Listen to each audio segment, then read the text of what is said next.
The digital এডুকেরে সবাইকে স্বাগত। আমি চলে এসেছি তোমাদের দর্শন বিষয়ের শিক্ষক অজয় স্যার। এর আগের ভিডিওতে তোমাদেরকে আমি দর্শন বিষয়ের সিলেবাস এবং তোমাদের নম্বর বিভাজন কিন্তু সুন্দর করে বুঝিয়ে দিয়েছি।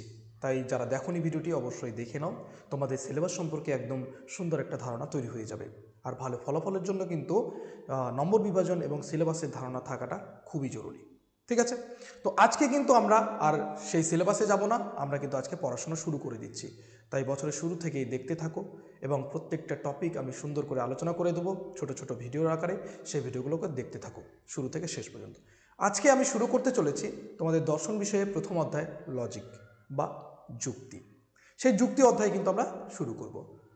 এই যুক্তি অধ্যায় থেকে তোমাদের কত নম্বর থাকবে সেটা একবার দেখে নাও। এই যুক্তি অধ্যায় থেকে তোমাদের এখানে একটু টাইপিং মিস্টেক আছে, এখানে এমসিকিউ থাকবে 3টা, তার মানে 3 নম্বর, এবং এসএকিউ থাকবে 1টা, তার মানে 1 নম্বর। তো মোট তোমাদের কিন্তু নাম্বার দাঁড়াচ্ছে 4 নম্বর। তাহলে এখানে এই অধ্যায়টাকে কিন্তু খুব খুঁটিয়ে খুঁটিয়ে সুন্দর করে পড়ে নিতে হবে, প্রত্যেকটা ধারণা তোমাদের স্পষ্ট থাকতে হবে, তবেই কিন্তু তোমরা এই নাম্বারটা পাবে। ঠিক আছে, চলো তাহলে আমরা পড়তে শুরু করি। আচ্ছা, আমরা যুক্তি অধ্যায়ে শুরু করার আগেই আমাদের কিন্তু জেনে নিতে হবে যে এই যুক্তি অধ্যায় বা এই যুক্তি কোথা থেকে আসলো।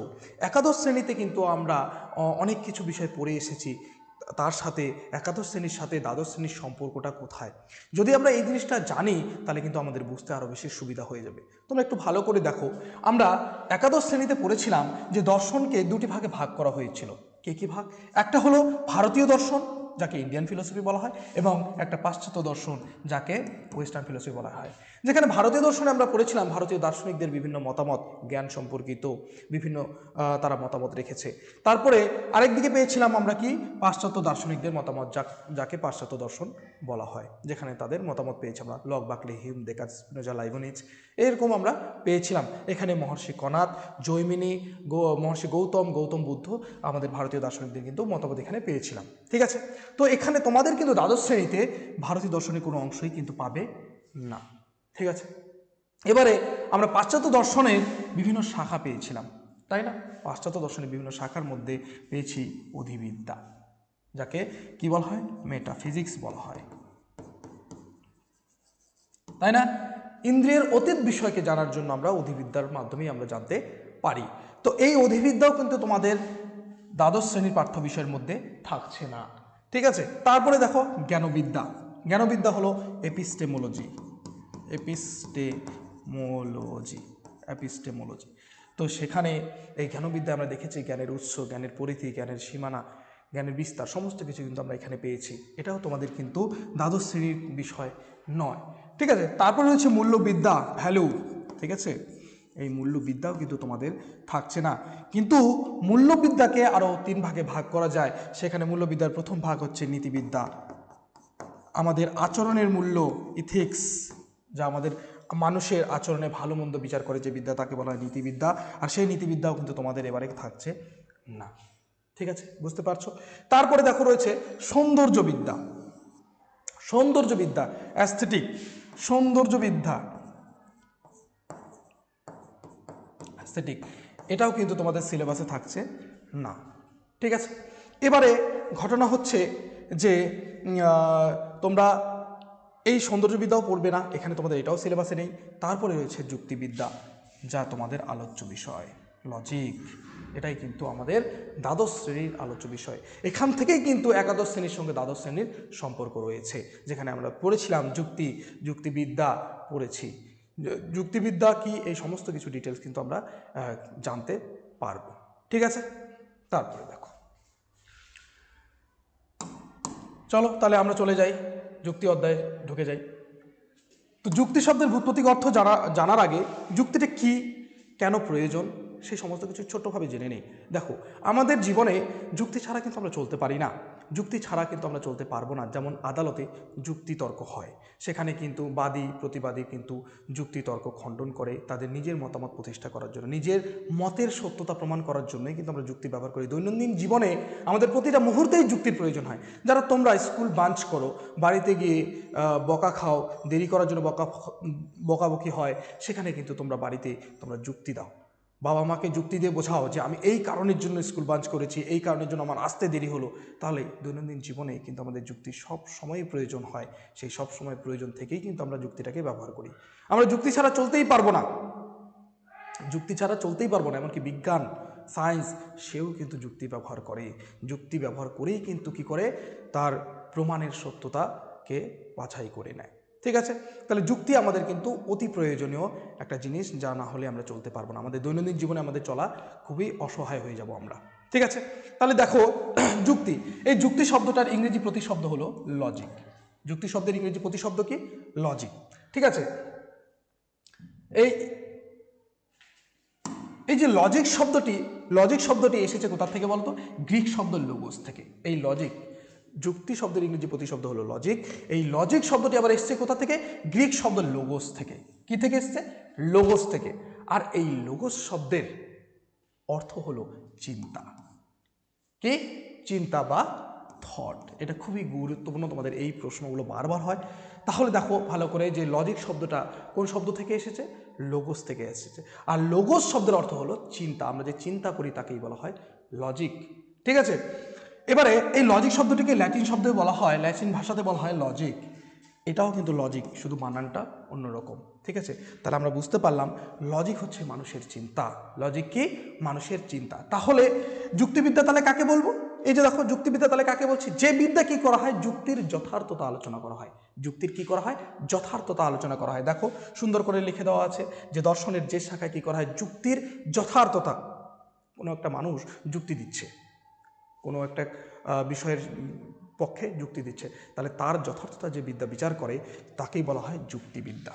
এই যুক্তিবিদ্যার অনেক নাম রয়েছে, এক যুক্তিশাস্ত্র, তর্কশাস্ত্র এবং লজিক। ঠিক আছে, দেখো এখানে আমরা যুক্তিতে কি করি?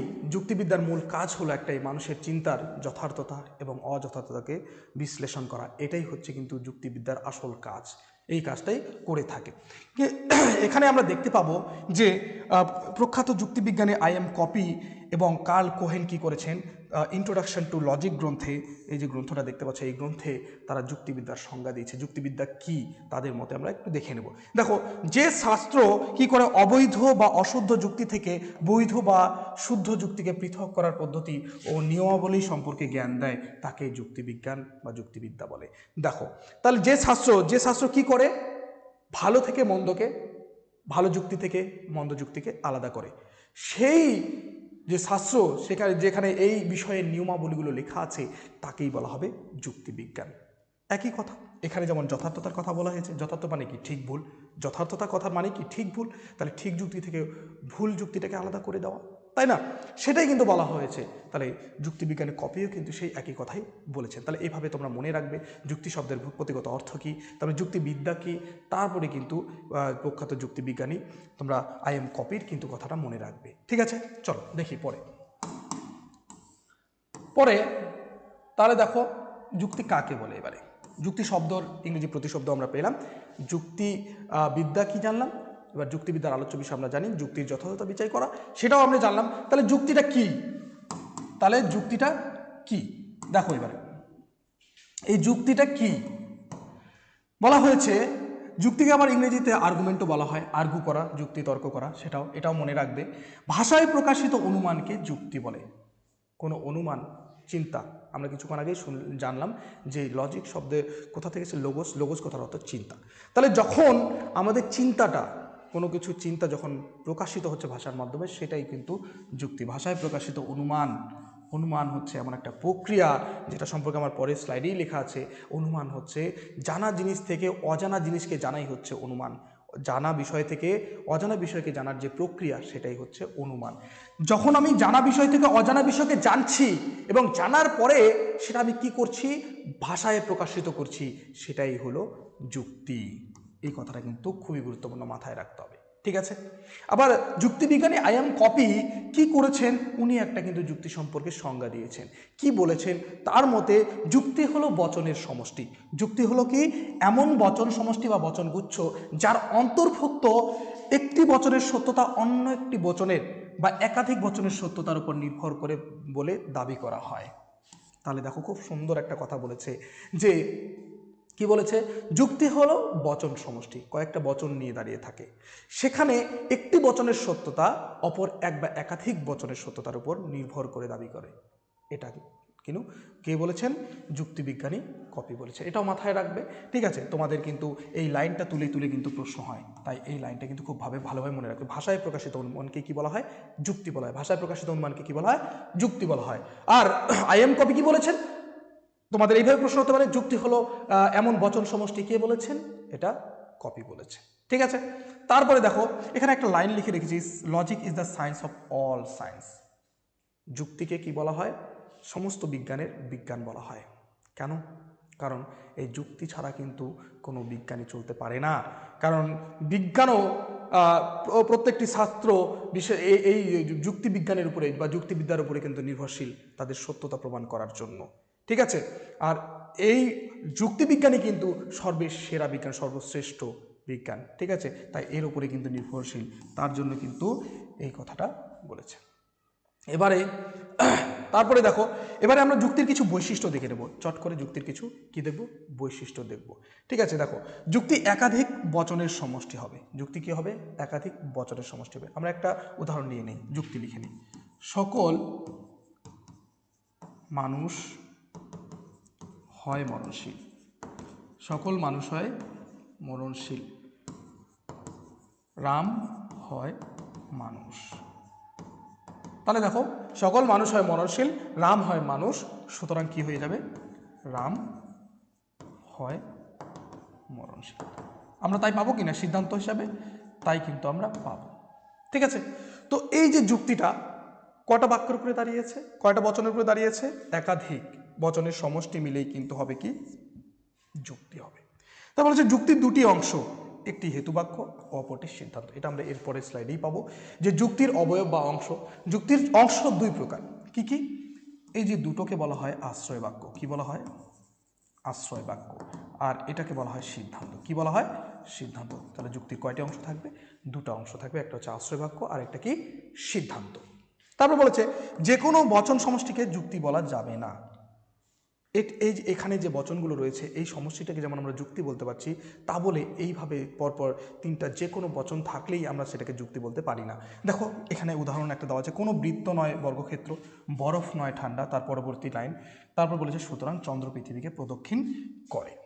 এই তিনটা বচনকে কি আমরা বলতে পারবো? কখনই বলতে পারবো না। দেখো এদের একে অপরের সাথে কোনো প্রাসঙ্গিকতাই নেই। এখানে প্রথম প্রধান আশ্রয় বাক্যে বলা হয়েছে, কিসের কথা বলা হচ্ছে? বৃত্ত বর্গক্ষেত্র নয়। তারপরে বলা হচ্ছে বরফ হয় ঠান্ডা। তারপরে সিদ্ধান্ত হিসেবে বলা হয়েছে চন্দ্র পৃথিবীকে প্রদক্ষিণ করে। তাহলে দেখো এদের আশ্রয় বাক্যের সাথে সিদ্ধান্তের কিন্তু কোনো প্রাসঙ্গিকতা নেই, বা আশ্রয় বাক্যগুলো একে অপরের সাথে কোনো প্রাসঙ্গিকতা নেই। তাহলে এখানে কখনোই কিন্তু আমরা বলতে পারবো না যে কোনো বচন সমষ্টিকেই কিন্তু আমরা যুক্তি বলতে পারি না। তাদের মধ্যে প্রাসঙ্গিকতা থাকতে হবে। তাদের মধ্যে কি থাকতে হবে? প্রাসঙ্গিকতা থাকতে হবে। দেখো তারপর বলেছে হেতুবাক্য ও সিদ্ধান্তের মধ্যে কখনোই বিরোধী সম্পর্ক থাকবে না। কখনোই কি থাকবে না? বিরোধী সম্পর্ক থাকবে না। ধরো আমি বলছি রাম হয় ভালো ছেলে, রাহুল হয় ভালো ছেলে। এই যে রাহুল হয় ভালো ছেলে যখন বলছি, তার সম্পর্কে কী থাকবে? যুক্তি থাকতে হবে। এই যে রামকে আমি ভালো পড়াশোনা করতে দেখেছি, রাম কখনো সময় নষ্ট করে না, রাম খেলাধুলা করে, রাম কখনো খারাপ কাজ করে না। তার মানে এই যে যুক্তিগুলো আমি দিচ্ছি তাকে ভালো প্রমাণ করার জন্য। এবারে যদি আমি এটা বলি রাম খুব ভালো ছেলে, রাম খুব বাজে নেশা করে, রাম সময় নষ্ট করে, রাম এটা করে ওটা করে, যখন আমি এরকম দেব, তার মানে কি? আমি কিন্তু বিরোধী হয়ে যাচ্ছি। এই যে ভালো বলছি কিন্তু তার বিরোধী হয়ে যাচ্ছে, এটা কখনো হবে না। হেতুবাক্য আশ্রয় বাক্যের মধ্যে, হেতুবাক্য ও সিদ্ধান্তের মধ্যে কিন্তু কখনো বিরোধী সম্পর্ক থাকবে না। তাদের মধ্যে এক বিশেষ সম্পর্ক থাকবে, তাদের মধ্যে একটা বিশেষ সম্পর্ক থাকবে। দেখো যুক্তির সিদ্ধান্তের সত্যতা হেতুবাক্যের উপর নির্ভরশীল। সিদ্ধান্তের যে সত্যতা, এই যে সিদ্ধান্ত রাম হয় মরণশীল, এই যে সিদ্ধান্ত সুতরাং দিয়ে আছে যেহেতু এটা সিদ্ধান্ত, সেই সিদ্ধান্তের যে সত্যতা নির্ভর করছে এই আশ্রয় বাক্য দুটির উপর। সকল মানুষ হয় মরণশীল, যদি সকল মানুষ মরণশীল হয়, রাম যদি মানুষ হয়ে থাকে তাহলে রামও কি হবে?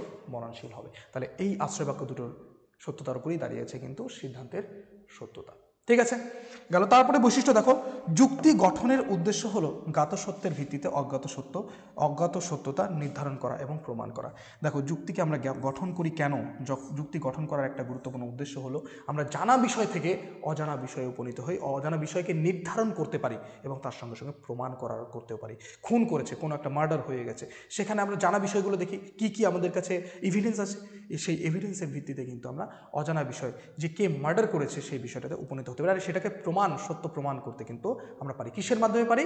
যুক্তির মাধ্যমে পারি। কিসের মাধ্যমে? যুক্তির মাধ্যমে কিন্তু আমরা এটা করতে পারি। তারপর বলেছে যুক্তি কখনোই সত্য বা মিথ্যা হয় না। খুব ভালো কথা, আর এটা তোমাদের খুব গুরুত্বপূর্ণ কথা। যুক্তি কখনোই কি হবে না? কি হবে না?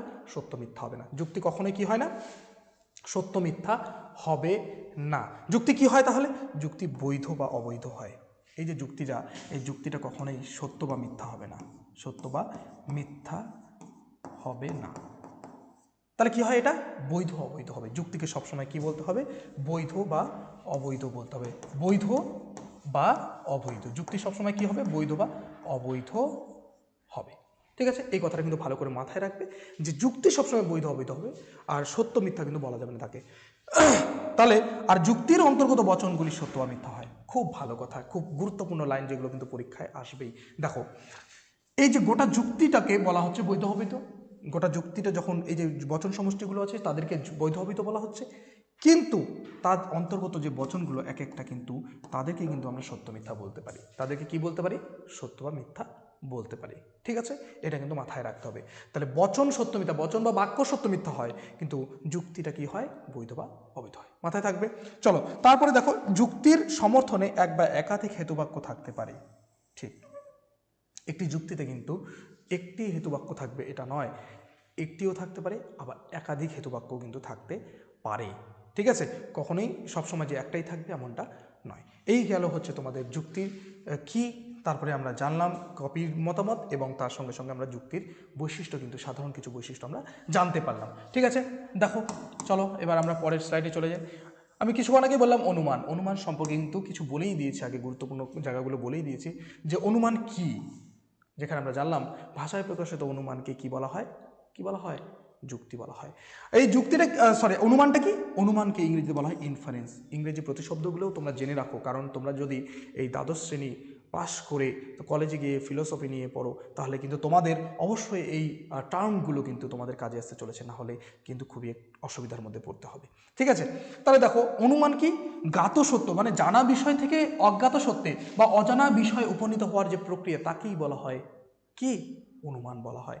আমরা দেখি যে যেখানে আমরা যেমন জানি যে যেখানে যেখানে ধোঁয়া থাকে সেখানে সেখানে আগুন থাকে, এটা আমরা জানি, এটা আমরা জানা সত্য। পাহাড়ে দেখছি ধোঁয়া বেরোচ্ছে, সুতরাং তার থেকে আমরা কি সিদ্ধান্ত করতে পারি? যে তার মানে পাহাড়ে কি আছে? আগুন আছে। তাহলে এখানে দেখতে পাচ্ছ, জানা বিষয় থেকে আমরা জানি যে কি হয়, যেখানে ধোঁয়া থাকে সেখানে আগুন থাকে, সেইটা দেখে আমরা কিন্তু কি করছি? আগুনের কিন্তু অনুমান করছি। তো এই যে জানা বিষয় থেকে অজানা বিষয়ে যাওয়ার যে প্রক্রিয়া, সেটাই কিন্তু আমাদের কিন্তু অনুমান বলা হয়। কি বলা হয় সেটাকে? অনুমান বলা হয়। ঠিক আছে, এই যে দেখো, এখানে সুন্দর করে একটা উদাহরণ দেওয়া আছে। উদাহরণটা হচ্ছে, সকল ধূমবান বস্তু হয় বহ্নিমান, মানে সমস্ত ধোঁয়াযুক্ত বস্তু হয় বহ্নিযুক্ত, মানে আগুনযুক্ত। পর্বত হয় ধূমবান, পর্বতে ধোঁয়া আছে, তাহলে কি থাকবে? পর্বতে আগুন কিন্তু থাকবে। ঠিক আছে, এই যে আমি কি করছি? জানা সত্য থেকে একটা অজানা সত্যতে উপনীত হচ্ছি, এটাই হচ্ছে অনুমান। কি প্রক্রিয়া এটা? অনুমান। এর মাধ্যমেই আমি কি করছি? একটা যুক্তি গঠন করছি। কি গঠন করছি? যুক্তি গঠন করছি। ঠিক আছে, এটা তোমাদের মাথায় রাখতে হবে। তারপরে এবার তাহলে প্রশ্ন হলো যে এই যে যুক্তি আর অনুমান কি তাহলে এক? যুক্তি আর অনুমান কি তাহলে এক সমার্থক? এই প্রশ্নটা কিন্তু তোমাদের মধ্যে আসা উচিত। যুক্তি আর অনুমান কি এক? যেখানে আমরা জানলাম যুক্তি হলো ভাষায় প্রকাশিত অনুমান, আর অনুমান হলো জানা বিষয় থেকে অজানা বিষয়তে যাওয়ার প্রক্রিয়া। দুটো কি এক হলো? না। কেন নয়? দেখো ভালো করে, যদি এই প্রশ্নটা তোমাদের আসে যে এখানে তোমাদের আসতে পারে যুক্তি আর অনুমানের মধ্যে পার্থক্যটা কোথায়? পার্থক্য রয়েছে, কারণ যুক্তি হচ্ছে কি? অনুমানকে যখন ভাষায় প্রকাশ করছি সেটা হচ্ছে যুক্তি। আর অনুমানটা কি? অনুমান হলো একটা মানসিক অবস্থা। অনুমানটা কি? একটা মানসিক অবস্থা। অনুমান হচ্ছে আমাদের মাথায় চলছে, সেটা মানসিক অবস্থা। সেই অনুমানটাকে যখন আমি ব্যক্ত করছি আমার মুখের মাধ্যমে, ভাষার মাধ্যমে যখন ব্যক্ত করছি, সেটা কিন্তু যুক্তিতে পরিণত হচ্ছে। সেটাই হচ্ছে এদের মধ্যে একটা সূক্ষ্ম পার্থক্য। দেখো, অনুমান হলো যুক্তির মানসিক অবস্থা। একটা যুক্তি যখন মানসিক অবস্থায় রয়েছে সেটা হচ্ছে অনুমান।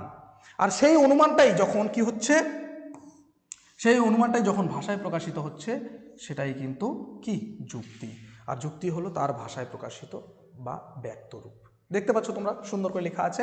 তাহলে অনুমান হলো যুক্তির মানসিক অবস্থা বা চিন্তা, আর যুক্তি হলো কি তার ভাষায় প্রকাশিত বা ব্যক্ত রূপ। ঠিক আছে?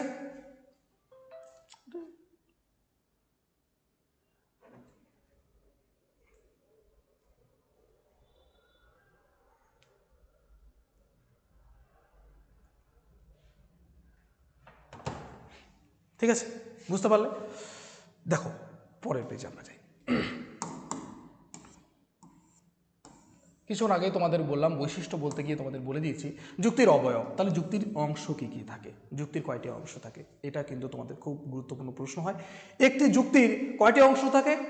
মোট দুটি অংশ থাকবে। কয়টি অংশ থাকবে? দুটি, আশ্রয় বাক্য ও সিদ্ধান্ত। তো যুক্তির অবয়ব কাকে বলে এটাও আমরা জেনে নিই। দেখো, বলেছে যা দিয়ে বা যে বচনগুলি দিয়ে যুক্তি গঠিত হয়, অর্থাৎ যুক্তির মধ্যবর্তী বাক্য বা বচন হলো যুক্তির অবয়ব। এই যে একটা যুক্তি গঠিত হচ্ছে, দেখো এইটা একটা যুক্তি, এখানে দেখো এই যে যুক্তি গঠিত হচ্ছে, এই যে বচনগুলো দিয়ে, তিনটা বচন দিয়ে, এই বচনগুলোই হচ্ছে যুক্তির অবয়ব বা অংশ। ঠিক আছে, এটা মাথায় রাখতে হবে। যুক্তির দুটি অংশ, কি কি দুটি অংশ দেখো, এক হচ্ছে আশ্রয় বাক্য আর একটা হচ্ছে সিদ্ধান্ত। এই দুটোকেই বলা হয় কি আশ্রয় বাক্য, আর এটাকে কি বলা হবে? সিদ্ধান্ত। কি বলা হবে? সিদ্ধান্ত। এটা মাথায় রাখতে হবে। তারপরে এই আশ্রয় বাক্যের মধ্যেও আবার এটাকে বলা হয় প্রধান আশ্রয় বাক্য। কি বলা হয়? প্রধান। এটাকে বলা হয় অপ্রধান। ঠিক আছে, আর এটাকে বলা হয় সিদ্ধান্ত। তাহলে আশ্রয় বাক্যের মধ্যেও কিন্তু একটা সূক্ষ্ম ভাগ রয়েছে। উপরেরটাকে প্রধান আশ্রয় বাক্য, নিচেরটাকে অপ্রধান আশ্রয় বাক্য, এবং এটাকে সিদ্ধান্ত বলা হয়। এই বচনগুলোকেই বলা হয় যুক্তির অবয়ব। যুক্তির অন্তর্গত যে বচন বা বাক্যগুলো, সেগুলোকে বলা হয় কি যুক্তির অবয়ব বা অংশ। ঠিক আছে, বুঝতে পারছো আশা করি। দেখো, তোমরা যদি খুব ভালোভাবে বুঝতে পারো, আমি চেষ্টা করছি আমার বেস্ট দিয়ে তোমাদের বোঝানো। তোমরা তোমাদের বন্ধু বান্ধবদের শেয়ার করতে ভুলবে না। দ্য ডিজিটাল এডুকেয়ারকে সঙ্গে রাখো। আমরা অবশ্যই সমস্ত বিষয়ে কিন্তু তোমাদের খুব সুন্দর সহজভাবে উপস্থাপন করতে চলেছি। দেখো, তাহলে আমাদের জানতে হবে আশ্রয় বাক্য কি। ভালো করে দেখো, আশ্রয় বাক্য কি, তাহলে এটা প্রথমে জানবো। বলেছে যুক্তিতে যে বাক্য বা বাক্য সমষ্টির ভিত্তিতে একটি নতুন বাক্যের সত্যতা দাবি করা হয়। খুব সুন্দর কথা, যে যুক্তিতে, এই যে একটা যুক্তি, এই যুক্তিতে যখন কি করা হয়, বাক্য বা বাক্য সমষ্টির ভিত্তিতে একটি বাক্য অথবা দুটি বাক্য, এই যে বাক্য সমষ্টি, দুটি বাক্য সমষ্টি যোগফলের ভিত্তিতে একটি নতুন বাক্যের সত্যতা দাবি করা হয়। এই যে একটি নতুন বাক্যর সত্যতা দাবি করা হয়, তাকে ওই যুক্তির আশ্রয় বাক্য বলা হয়। আশ্রয় বাক্য, আশ্রয় বাক্য কথা মানে যাকে আশ্রয় করে আমি আরেকটা বাক্যের সত্যতা যাচাই করছি, বাক্যের সত্যতা দাবি করছি, সেই বাক্যগুলোকে বলা হয় কিন্তু আশ্রয় বাক্য। ঠিক আছে, তাদের আরও নাম রয়েছে হেতুবাক্য, যুক্তিবাক্য, কারণ বাক্য। এই কথাগুলো কিন্তু তোমরা মাথায় ঢুকিয়ে নাও যে এগুলো একই অর্থ। আশ্রয় বাক্য, হেতুবাক্য, যুক্তিবাক্য, কারণ বাক্য, এগুলো কিন্তু একই, কখনোই এদের মধ্যে পার্থক্য করতে যাবে না। ঠিক আছে, তাহলে যে বাক্য সমষ্টির উপর নির্ভর করে আরও একটি নতুন বাক্যের সত্যতা দাবি করা হচ্ছে, তাকেই বলা হবে কি আশ্রয় বাক্য। ঠিক আছে, তারপরে বলেছে সিদ্ধান্ত বা কনক্লুশন, সিদ্ধান্ত বা কনক্লুশন, আর আশ্রয় বাক্যকে ইংরেজিতে বলা হয় প্রেমিস। ঠিক আছে, তো সিদ্ধান্ত বা কনক্লুশন কাকে বলে? বলেছে যুক্তিতে এক বা একাধিক বাক্যের ভিত্তিতে যে নতুন বাক্যের সত্যতা দাবি করা হয়। ভালো কথা, তার মানে হচ্ছে আশ্রয় বাক্যের উপর নির্ভর করে যে নতুন বাক্যটার সত্যতা দাবি করা হচ্ছে, সেই নতুন বাক্যটাকেই বলা হয় কি বলা হয়? সিদ্ধান্ত। খুব সহজভাবে মনে রাখবে যে যে বচন সমষ্টির উপর নির্ভর করে সিদ্ধান্তকে প্রতিষ্ঠা করা, যে সিদ্ধান্তের সত্যতা দাবি করা হচ্ছে, তাদেরকে বলা হয় আশ্রয় বাক্য। আর ওই আশ্রয় বাক্যের উপর নির্ভর করে, এই আশ্রয় বাক্যের উপর নির্ভর করে যে বাক্যের সত্যতা দাবি করা হচ্ছে, তাকে বলা হয় সিদ্ধান্ত। এভাবে সহজভাবে মাথায় রাখার চেষ্টা করো। ঠিক আছে, সুন্দর করে লেখা আছে, বুঝতে পারলে? তাহলে আমরা জানলাম যে যুক্তির কয়টি অংশ, অবয়ব কি কি, দুটি অবয়ব, সেটা হচ্ছে আশ্রয় বাক্য ও সিদ্ধান্ত। আর এই আশ্রয় বাক্য ও সিদ্ধান্ত কাকে বলে? আশ্রয় বাক্য হলো যে বাক্যের উপর ভিত্তি করে আমরা একটা নতুন বাক্যের সত্যতা দাবি করছি, তাকে। আর ওই যে নতুন বাক্যটার সত্যতা দাবি করছি, সেই নতুন বাক্যটাকে বলা হয় সিদ্ধান্ত। ঠিক আছে, বুঝতে পারছো? চলো পরের স্লাইডে। এবারে আমরা জানবো যুক্তিকে কি করে আমরা চিনব। দেখো, যুক্তিকে আমরা কি করে চিনব, একটা এই বাক্যগুলো বা এই বাক্যটা যে যুক্তি, সেটাকে আমরা কি করে চিনব, যুক্তি চেনার উপায়টা কি, কি করে বুঝবো এটা একটা যুক্তি, তাই না? জানতে হবে। তো যুক্তি চিনতে গেলে আগে আমাদের কি জানতে হবে? বাক্য বা বচনগুলোকে জানতে হবে। এবার বাক্য বা বচনগুলো, যে এই বচনটা আশ্রয় বাক্য, এই বচনটা যে সিদ্ধান্ত, এটা তো আমাদের জানতে হবে। তাহলে সেটা কি করে জানবো? যদিও এই বিষয়, এই টপিকটা কিন্তু তোমাদের খুব গুরুত্বপূর্ণ নয়, এখান থেকে প্রশ্ন সেরকম কিছু আসে না, তবু জেনে রাখার জন্য আমি তোমাদের বলছি, কারণ আজকে কিন্তু যুক্তি সম্পর্কে তোমাদের বেসিক ধারণা আমি দিচ্ছি। ঠিক আছে, দেখো কি বলেছে, কোনো বাক্য হেতুবাক্য না সিদ্ধান্ত তা বোঝা যাবে কি করে? আমরা কি করে বুঝবো যে বাক্যগুলো আছে তার মধ্যে কোনটা হেতুবাক্য কোনটা সিদ্ধান্ত? কি করে বুঝবো? সেটা বোঝার জন্য আমাদের রয়েছে ইন্ডিকেটর। কি রয়েছে? নির্দেশক বা ইন্ডিকেটর। যেমন আমরা যখন বাইক চালানোর সময় যখন আমরা বাঁ দিকে ঢুকবো, লেফট টার্ন নেব, তখন কিন্তু আমরা লেফট ইন্ডিকেটর প্রেস করি। আর যখন আমরা ডান দিকে যাব তখন কিন্তু আমরা কি করি? রাইট যে ইন্ডিকেটর সেটা কিন্তু প্রোভাইড করি, তাই না? তেমনই আমাদেরকে যে কোনো বাক্যর মধ্যে, কোনো একটা বাক্যর মধ্যে আমরা কি করে বুঝবো যে কোন অংশটা হেতুবাক্য, কোন অংশটা সিদ্ধান্ত? যখন এটা বুঝতে পারবো তখনই কিন্তু আমরা বলতে পারবো যে কোনটা হেতুবাক্য এবং কোনটা সিদ্ধান্ত। আর এটা যুক্তি কি না, যুক্তিকে চিনতে গেলে আমাদের এই দুটো জিনিস জানতে হবে। বলেছে, এই যে প্রশ্নটা বলেছে, হেতুবাক্য ও সিদ্ধান্তকে চিহ্নিত করার জন্য নির্দিষ্ট কিছু শব্দ হেতুবাক্য সিদ্ধান্তের পূর্বে বসবে। সবসময় কি থাকে? পূর্বে বসবে। হেতুবাক্য এদের চেনার জন্য কিছু স্পেসিফিক কিছু শব্দ আছে যেগুলো সবসময় হেতুবাক্য সিদ্ধান্তের সামনে থাকবে। তাদের কি বলা হয়? কি? নির্দেশক বা ইন্ডিকেটর। অর্থাৎ যা দেখে বোঝা যায় যে কোনটি হেতুবাক্য এবং কোনটা সিদ্ধান্ত। ঠিক আছে, এগুলো দেখে কিন্তু আমরা বলতে পারবো এটা সিদ্ধান্ত, এটা হেতুবাক্য। তারপরে বলেছে দেখো যে হেতুবাক্য নির্দেশক কি? যে শব্দগুলো হেতুবাক্যের সামনে থাকে, যা হেতুবাক্যকে নির্দেশ করে সেটা হচ্ছে হেতুবাক্য নির্দেশক, আর যা সিদ্ধান্তকে নির্দেশ করে সেটাই হচ্ছে সিদ্ধান্ত নির্দেশক, যেগুলো সিদ্ধান্তের সামনে থাকে, আমাদের বুঝিয়ে দেয় যে এটা সিদ্ধান্ত নির্দেশক, কনক্লুশন ইন্ডিকেটর। ঠিক আছে, যেমন এখানে একটা বাক্য আছে দেখো, যেহেতু দেশে শিক্ষিতের হার বাড়ছে অতএব দেশে বেকারের সংখ্যা বৃদ্ধি পাবে। তাহলে খুব সুন্দর কথা একটা বলা আছে যে দেশে শিক্ষিতের হার বাড়ছে, দেশে বেকারের সংখ্যা বৃদ্ধি পাবে। তাহলে এখানে আমি কোন শব্দগুলো দেখে বলবো যে কোনটা হেতুবাক্য এবং কোনটা সিদ্ধান্ত? হেতু কথার অর্থ মনে রাখবে তোমরা। হেতু কথার অর্থ হচ্ছে কারণ। হেতু কথার মানে কি? কারণ। তাহলে হেতুবাক্য মানে কি? কারণ বাক্যকে বলা হবে। আর সিদ্ধান্ত মানে কি? সেটাকে মনে রাখবে যে ফলাফল। সিদ্ধান্ত মানে কি? ফলাফল। আমরা ছক কষে আমরা সিদ্ধান্ত নামলাম মানে ফলাফলটাকে নিচ্ছি আমরা। তো সেখানে দেখো তোমরা বুঝতে পারছো এখানে যে কোনটা সিদ্ধান্ত। এই যে এখানে দেশে শিক্ষিত হার বাড়ছে আর দেশে বেকারের সংখ্যা বাড়ছে, তাহলে বেকারের সংখ্যা বাড়ার কারণটা কি? এই শিক্ষিতর হার বেড়ে যাওয়া। শিক্ষিত যত বেশি বাড়ছে তাহলে বেকারটাও কি হচ্ছে? বেড়ে যাচ্ছে। তাহলে এখানে এই যে আমাদের যে সিদ্ধান্ত পেলাম তার আগে দেখো একটা আছে অতএব বলে একটা শব্দ, সেই শব্দটাই কিন্তু ইন্ডিকেট করে দিচ্ছে যে এটা একটা সিদ্ধান্ত। আর এখানে বলা আছে যেহেতু মানে কি? কারণ দেশে শিক্ষিতের হার বাড়ছে, যার জন্যই কি হচ্ছে? দেশে বেকারের সংখ্যা বৃদ্ধি পাচ্ছে। এটাই কিন্তু হেতুবাক্য এবং ওটা হচ্ছে সিদ্ধান্ত। ঠিক আছে, এবারে দেখো এইরকম কিন্তু কিছু ইন্ডিকেটর, আমি স্পেসিফিক ইন্ডিকেটর কিন্তু নাম লিখে দিয়েছি, যে ইন্ডিকেটরগুলো মনে রাখতে হবে তোমাদেরকে। একটু সামান্যভাবে মনে রাখবা, তাহলে তোমাদের পরবর্তী অধ্যায়গুলো আরও সুন্দরভাবে করতে সুবিধা হবে। দেখো যে আমাদের হেতুবাক্যকে নির্দেশক করে সেই ইন্ডিকেটরগুলো দেখো, যেহেতু, কারণ, কেননা, থেকে নিশ্চিত হয়, থেকে অনুমান করা যায়, এই পাঁচটাই কিন্তু তোমাদের হেতুবাক্য নির্দেশক। তারপরে সিদ্ধান্ত নির্দেশ করা খুবই সহজ। এই শব্দগুলোর সাথে আমরা পরিচিত। অতএব, সুতরাং, সেহেতু, এই জন্য, ফলস্বরূপ, সবগুলো কি করে? সিদ্ধান্তে ব্যবহার করা হয়। সিদ্ধান্ত কোনো কিছুর ফল জানানোর জন্য। যে তাই বলা যায়, তাহলে যদি মেঘ করে তবে বৃষ্টি হবে, তার মানে কি? বৃষ্টি হওয়ার কারণটা কি? মেঘ হওয়াটা। তাহলে এখানে আমরা পেয়ে যাচ্ছি না যে এটা হচ্ছে সিদ্ধান্ত আর এটা হচ্ছে কি? হেতুবাক্য। তারপর বলছে প্রমাণিত হয় যে, প্রমাণ হয়ে গেল, তার মানে কি? সিদ্ধান্ত দিয়ে দিলাম। তাহলে এই সমস্ত কিছু হচ্ছে সিদ্ধান্ত নির্দেশক, আর এগুলো হচ্ছে তোমাদের কি? হেতুবাক্য নির্দেশক। বুঝতে পারলে? তাহলে আজকে তোমাদের ক্লাসটা এ পর্যন্তই রাখছি। এর পরের দিন আমরা কি করব? এর পরের দিন বা এর পরের ভিডিওতে আমরা কিন্তু কি করতে চলবো? যুক্তির শ্রেণীবিভাগ নিয়ে আলোচনা করব, যেখানে আমরা দেখব যুক্তি কত প্রকার ও কি কি। ঠিক আছে, তাহলে যারা শুরু থেকে শেষ পর্যন্ত ভিডিওটা দেখলে আশা করি তোমাদের খুব ভালো লাগলো। তাহলে শেয়ার করো বন্ধুবান্ধবদেরকে আর দেখতে থাকো দ্য ডিজিটাল এডুকেয়ার। ঠিক আছে, আর তোমরা সবাই ভালো থাকো। ধন্যবাদ।